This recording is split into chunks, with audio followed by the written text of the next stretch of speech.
discuss a very important concept in programming, and that is the concept of breaking up a large problem into smaller subproblems and then be able to write independent small program fragments for solving these problems, and then being later able to assemble them to form the solution to the overall problem. In C, this is achieved by using what are known as functions. We have already used various library functions in our programs that we have written so far. Today we'll see how we can write and define our own functions, which can be used for simplifying the problem by breaking it up into smaller problems and so on. So the problem is that in contrast to the small programs that we have been writing so far, when one is developing very large programs, then we need to make the task of programming much more manageable. Large programs are needed because many real life problems are very complex, and obviously they require complex solutions. But the capabilities of the human mind are limited, so the human mind cannot really focus on all the details of a very complex problem all at the same time. And therefore, to ease the process of programming or developing a program, what one needs to do is to divide up the problem into smaller parts and then try to solve these smaller problems individually, and then later on assemble the solution to the overall problem from the solutions of these individual smaller problems. Of course, it may turn out that even the smaller subproblems that we identify are still very complex. In that case, we need to further break them up into smaller subproblems yet, and then try to solve them at that level. And this process has to continue till the problems that we have reached are sufficiently simple that we can focus on solving one problem at a time. So this entire process in C is accomplished using what are known as functions, and essentially functions allow us to do the kind of breaking up of problems into smaller problems and then assembling the overall solution from the solutions to the smaller problems in the way that we have been talking about. Using functions, we can focus on solving a subproblem without really worrying too much about how the solution to the problem will be used in the solution to the overall problem. And when we are solving or assembling the solutions to the subproblems to form the solution to the entire problem, we should not have to worry about how the individual subproblems were actually solved. So both these kind of abstractions, the functions, allow us to perform.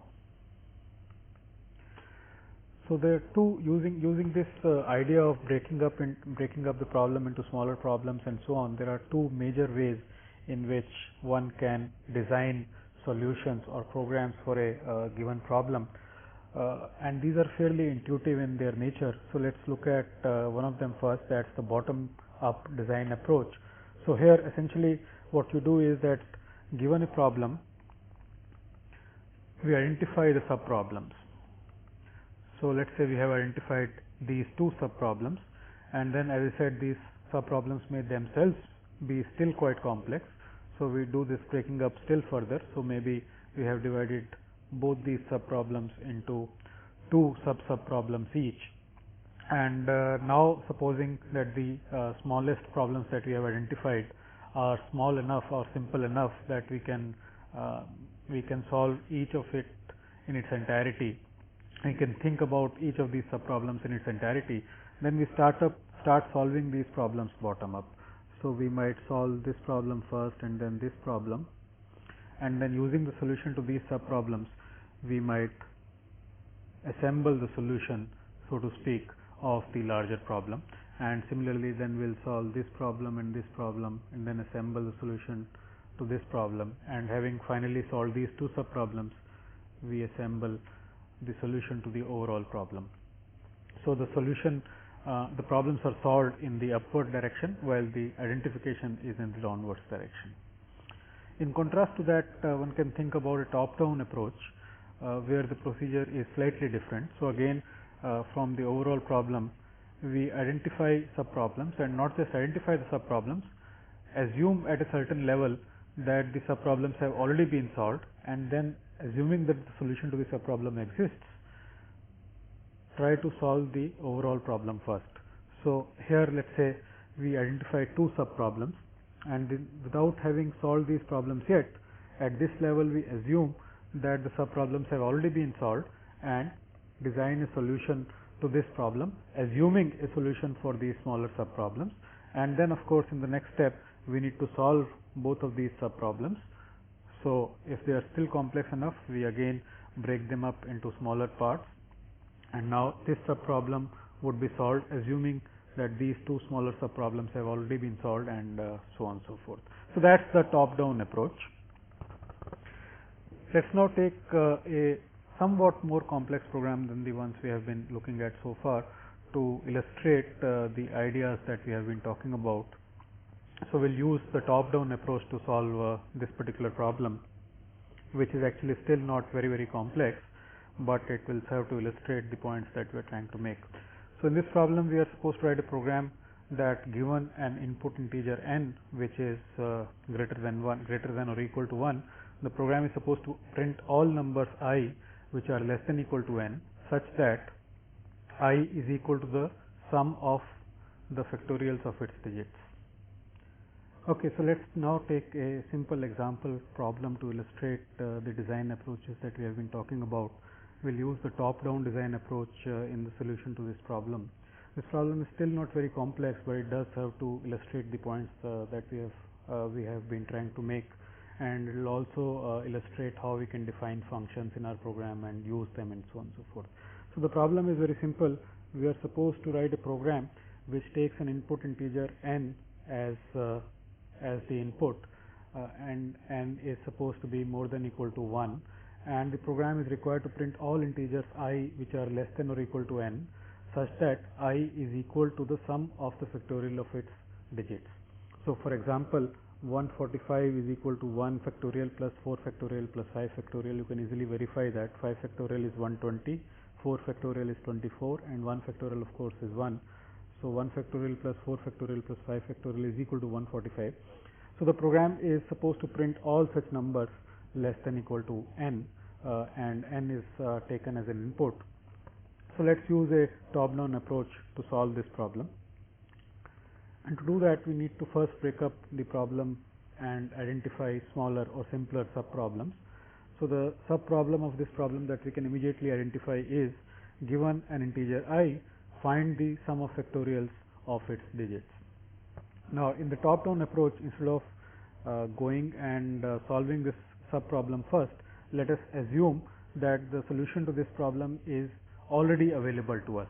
So let's assume that a library function digit fact sum is already available, which, given an integer I, returns the sum of the factorials of the digits of I. Of course, as we know, there is no such library function. We'll have to write that ourselves, and that will constitute the solution of the sub-problem that we have identified. But at this stage, we assume that this solution is available to us. In other words, there is already one such function that is available to us, and all we have to do is to use this function in finding the solution to the overall problem. And you can see that given this useful function, the overall problem is quite easy to solve, and here is what the main program might look like. We have declared three variables, n, I, and r.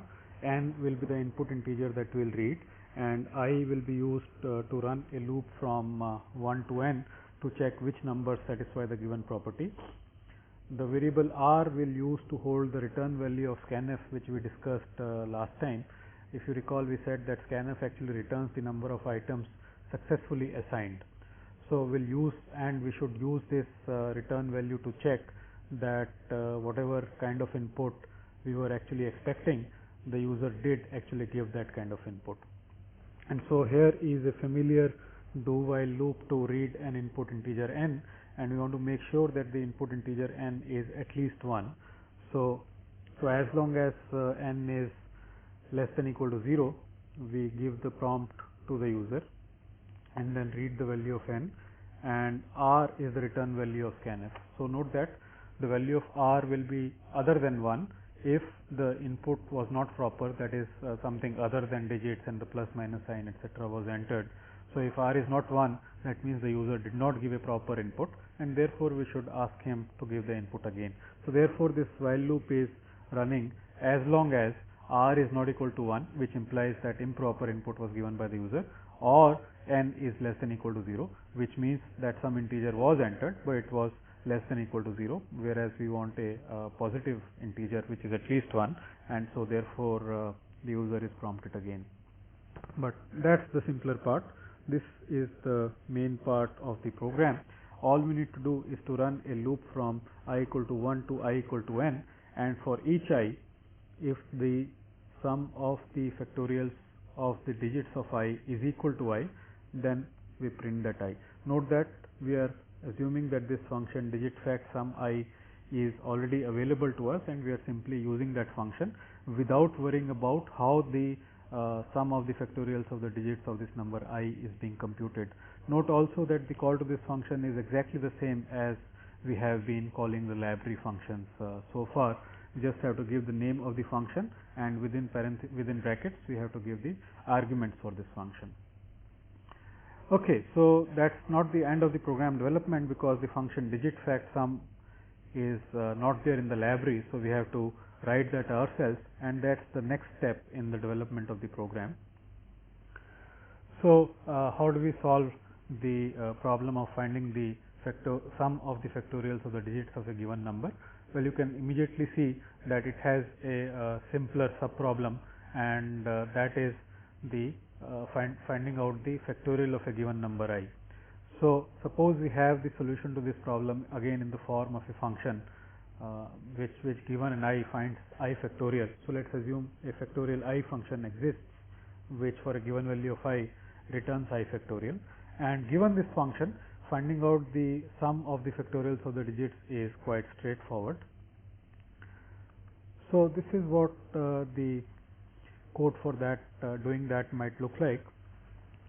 So let us initialize a variable sum to 0, which is going to hold the sum of the factorials of the digits of the number n. Let's assume that n is the number for which we have to compute the sum of the factorials.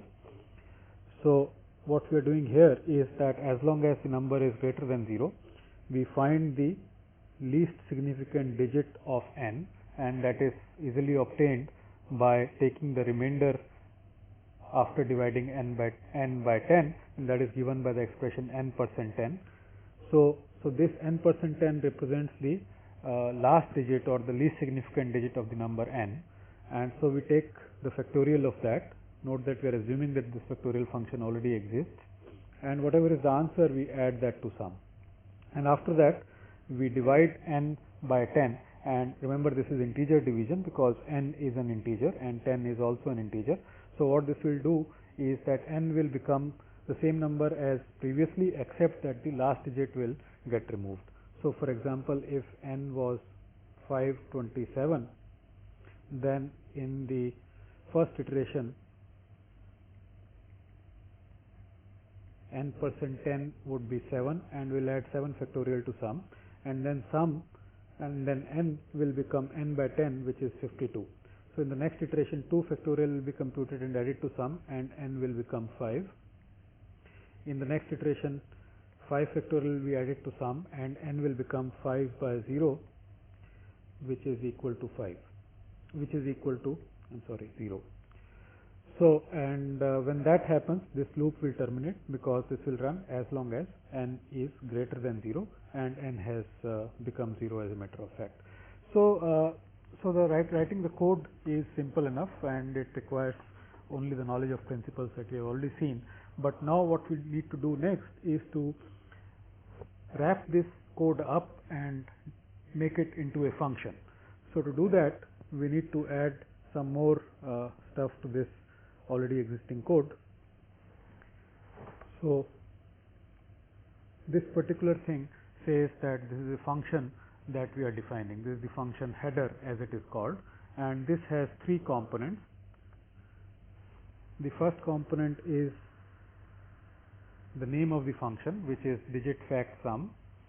The second component is the type of the return value, that is, what kind of value does this function result in, and in this case that is an integer, and so the return type is an int. And the last part is what is the name of the parameter and its type. So this function takes one parameter which is being called n, and its type is int, and the entire code for the function is enclosed in braces, and of course this brace has to close somewhere, so we will do that next. But after the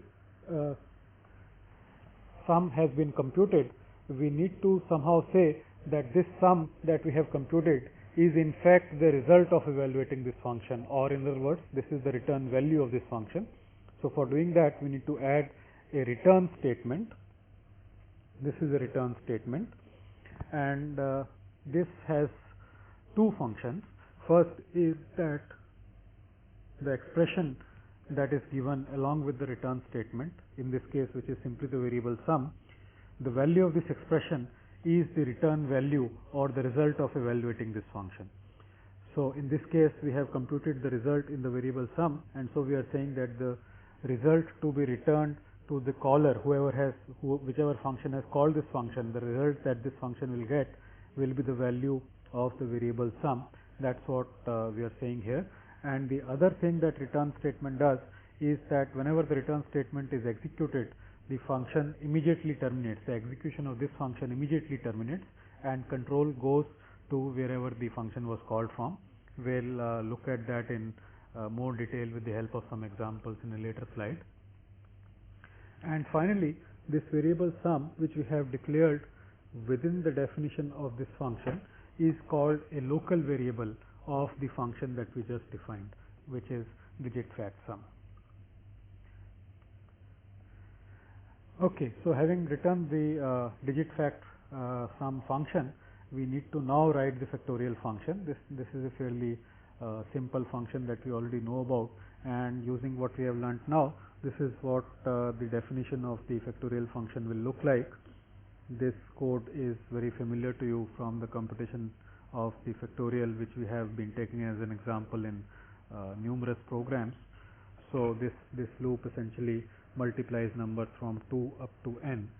This should be I less than equal to n, and the result is stored in the variable p, and this p is the final result of evaluating this function, and that's the return value. Again, the name of the function is factorial. The return type of the function is int. It has one argument which is called n, and whose type is an int. Okay, so you might be surprised to know, or maybe not so surprised, that the main program that we write, the main is also a function. You might have noticed the similarity between how the main code starts and how a function is defined, and that similarity is not coincidental. It is because of the fact that main is also the name of a function, except it's the same as any other function. The only difference is that it is a special function in the sense that execution always starts at this function. Okay, let's now talk a little bit about local variables. So we have already seen in the functions digit fact I, digit fact sum, and the function factorial that we can declare variables within the body of a particular function, and these variables are said to be local to that particular function.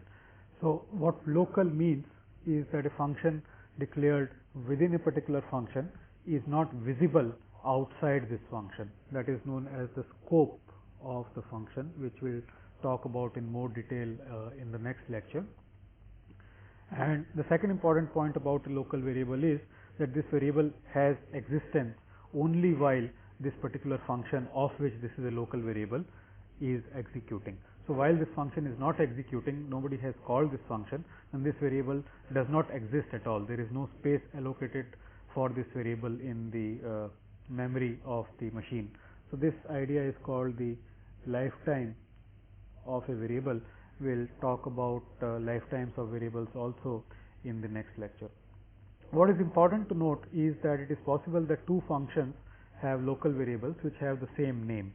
For example, the function factorial had a variable called I, and the function main also had a local variable I. Now these two i's have nothing to do with each other. The I declared within the function factorial is local to the function factorial, and similarly the I declared within the function main is local to the function main. So within main, whenever we refer to the variable I, what is meant is a reference to the variable I which is declared within the function main, whereas within the function factorial, when we refer to the variable I, what is meant is a reference to the variable I declared within the function factorial. Okay, let's now look at parameters and arguments.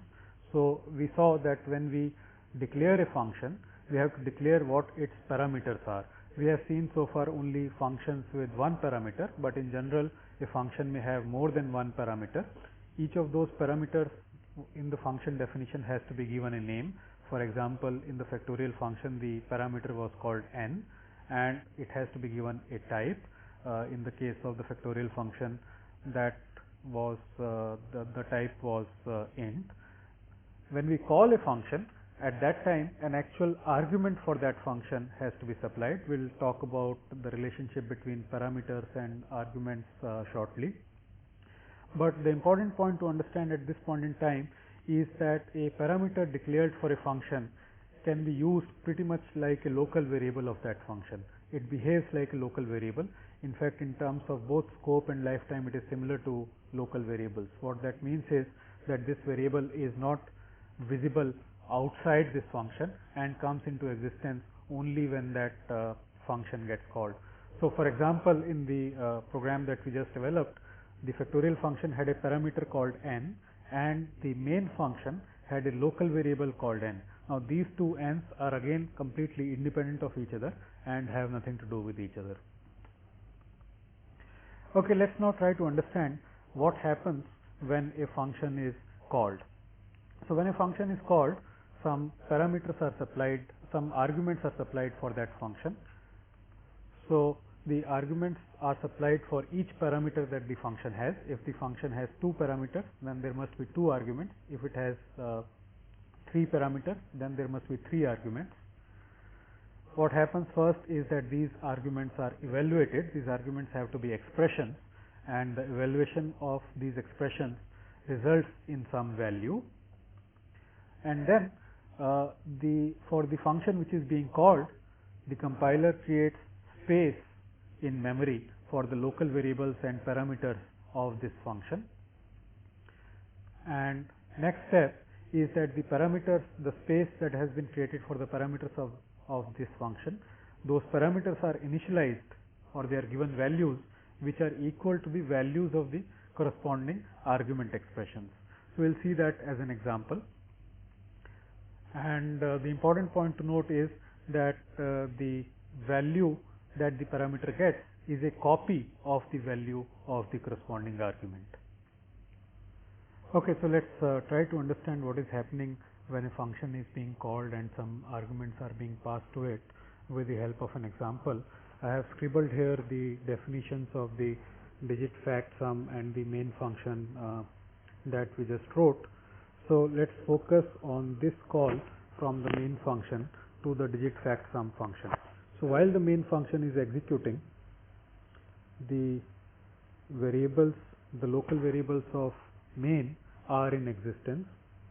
So let us say this is the space created for these local variables n, I and r. Let's assume that at some point in time n happens to be 5 and maybe I happens to be 2. Now the function digit fact sum is not executing right now, and so therefore the variables of the function digit fact sum do not exist at this point in time. Now when this function is called from this statement, the argument passed to this function is the expression I. So what is going to happen is that this expression I will be evaluated, and that of course results in the value 2. And now since this function digit fact sum is being called, space is created for the variables and parameters of this function. So there is one parameter n and there is one local variable sum. Note that n is also a local variable of the function main, but this n and this n have really nothing to do with each other. So this box is also called n because the name of this parameter is also n. So what's going to happen is that the value of this expression, which has resulted in the value 2, is going to be copied into the value of n over here. And now the digit fact function will start executing, and finally, as you know, the value of sum will become 2, and the value of n becomes 0, because in every iteration we are dividing n by 10. So in the first iteration itself, n will become 0. So the value of n is 0. Note that the value of this n, which is the parameter of the function digit fact sum, which has become 0, the value of I in the main function remains 2, that doesn't get changed, and similarly the value of n in the main function, that also doesn't get changed, and it remains 5. Now when this function is about to return, this expression, which is the expression corresponding to the return value, is evaluated, and the value of that expression is 2. So the value of this expression is what will become the value of this entire expression in the main function. So when this function returns, the control goes back to the main function, and execution within the main function continues from the point just after where the digit fact sum function was called. So this function, the main function now continues, and the value of this entire expression comes out to be 2, which is the return value of the digit fact sum function. And then of course we check whether it is equal to I or not. The value of I is also 2, and so since these are equal, the printf happens, and 2 gets printed on the output, and so on. So what we just saw is that when a function is called from another function, the arguments for each parameter have to be supplied. These arguments are evaluated and result in some values. Then the next step is to create space for each of the parameters and the local variables of the function which is being called, and the values of the arguments are copied into the respective parameters, and then the function body executes, and finally at the end it returns a value, and the value is taken as the value of the call expression. That is, the call to the function is treated as an expression, and the value of that expression is nothing but the return value that the function returned, and the execution starts in the function from which the function had been called at the point just after where the call was made. So this is the end of this lecture, and in the next lecture we will continue our discussion on functions and look at some more details involved with writing of functions.